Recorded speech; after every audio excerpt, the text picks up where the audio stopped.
Good morning, yes, good morning. Hello. Well, it's nearly afternoon. Uh, um, yes, I've been absent for a couple of weeks. I had a very unpleasant experience, not with a happy ending, I hasten to add. A fortnight ago Friday, I was getting ready to go out and in the morning, first thing, take the dog out. Generally, what I do is give him something to nibble on while I'm getting ready because it keeps him occupied and whatever. Anyway, I've never really been one for giving rawhide to dogs because Nico, those of you who remember my old dog, he always had problems with it. Nothing ever serious, but would cough it up and things like that. Not very pleasant. Not that I'm fussy about it not being pleasant, but you know, uh, advice, of it being dangerous. Anyway, cut a long story short. Um, a few weeks ago, I bought some what I thought were denti stick type chews online. They turned out to be oblong squares of rawhide, and being a penny pinching tightwad, I thought, well, I'm not going to throw them away because I've spent, paid money for them and I couldn't really take them back. So that, well, once these are gone, I'll know not to get them again. So anyway, I'm sitting where I'm sitting now, and the dog's making noise. I kind of look round, and he kind of took a few steps towards my chair, and then literally just went like that, fell off his feet.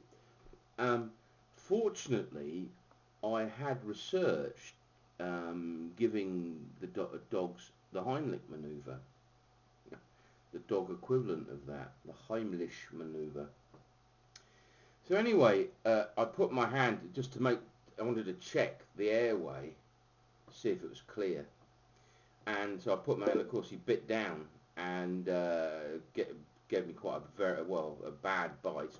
Anyway, I couldn't feel anything in his airway, so took the old hand out, gave him the dog Heimlich manoeuvre, which thankfully was a success, and he came back round. He was fine, and I spent the rest of the day up at the casualty waiting to be patched up. But they can't with dog bites, and funnily enough, human bites as well. Because I was being done in this cubicle, and the nurse had said, "Oh, we're with human and dog bites," and then literally, as she was saying that, somebody came past who'd been bitten by somebody else and was being told off for not coming in straight away because you can get all sorts of disease. Because a dog's mouth, a human mouth, is full of bacteria, and so they can't stitch the wound. So I had an open wound on my only good hand, which made life very difficult indeed.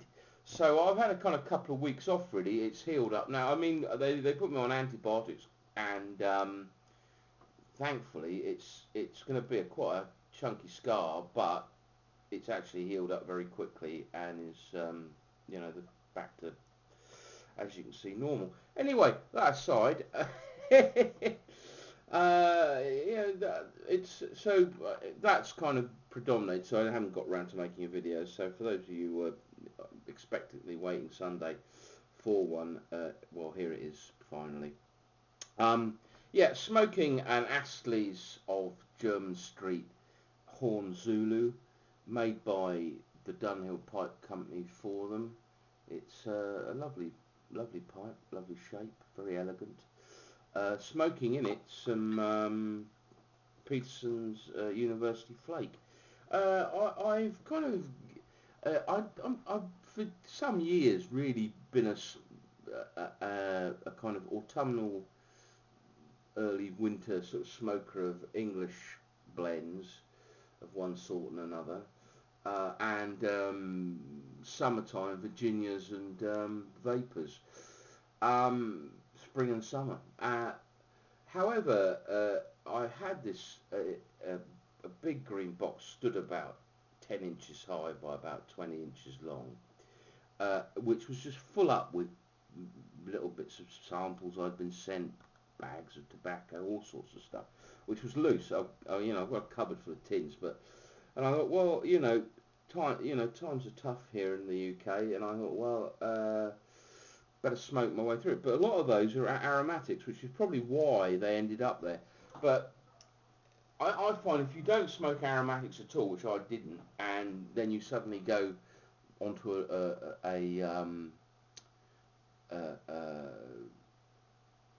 onto an aromatic, they can be quite a shock to the system, and they can be a bit overpowering. Um, but I've been gradually smoking, and I think because they've been sitting there for a while, some of the kind of topping case, that's been put on them is not perhaps as powerful as it once was. So I've kind of got back into smoking aromatics a bit. Eremol mostly, but I bought a couple of tins of University Flake, which is rather pleasant. I find with the flakes, a tin of Eremol mixture, I still find a bit sort of, that's a bit, not that bad actually, Eremol mixture, but the flakes a little more subtle, so I've been enjoying that. Um, what else to report really from the pipe? Well, I've been sorting out my pipe. I was going to sell a substantial number of my pipes. I just thought I had too many, and to be honest with you, it was an absolute catastrophe. I thought, well, I'll just dip my toe in the world of eBay selling, and put two on, took some pictures, did a description, sold the pipe. But then problems occurred between eBay and PayPal, so they weren't unable to pay. And to be honest with you, I just threw the towel in. I got so angry about it. What you think, oh, I'll sell, get a bit of money in the bank from them, rather than just sitting there doing nothing.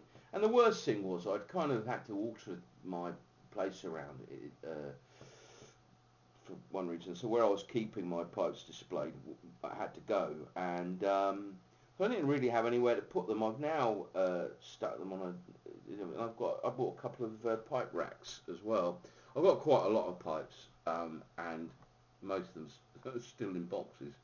But put my James Upshaws and things, and one of the larger ones out for display, which is kind of nice. But so I'm going to buy a couple more pipe stands, and what's remaining, I'm giving to a friend to sell, because I'm not doing it because it just drives me up the wall. What else has been going on? Oh yeah, we've got our own e-cigarette shop now where I live in Southampton, and I saw a stall actually. I was in town yesterday. So they're becoming quite popular. I can't see them lasting long because the so-called therapeutic nicotine lobby have already attempted to get rid of all smokeless tobacco in Europe, other than snus just in Sweden. They're a powerful lobby, and the kind of myth that they are not a product unrelated to anything to do with being therapeutic. I saw an advert. I took a picture actually, put it on one of them on Facebook to show friends, and it was for these little tab things, and it was when you haven't got time, blah blah blah, and they were called cools. And I really don't see that as a kind of not even quasi-medical, is it really? It's a kind of stopgap between cigarettes. So, and I think they have leverage in government circles, as and have a convincing argument.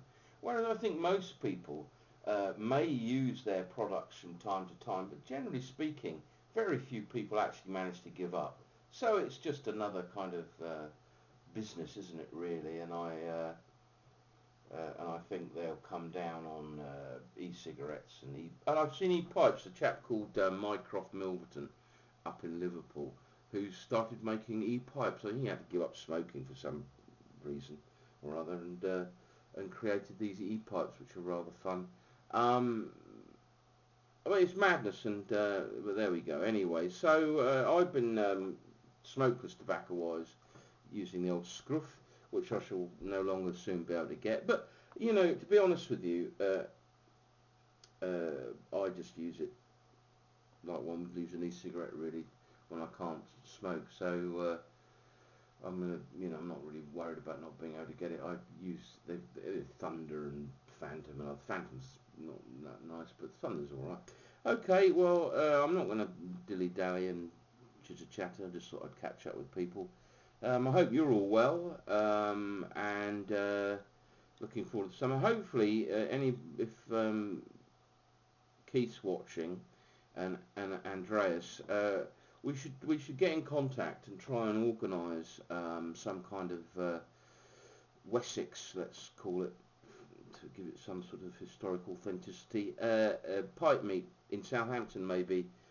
Now spring's kind of on its way. If you went outside today, you wouldn't think so, but there we go. So anyway, have a good week, everybody. I'll see you next Sunday. All being well, if I don't have to resuscitate Reg or anything like that and get my finger bitten off. Yeah, have a good week, and I'll speak to you all very soon. Cheers.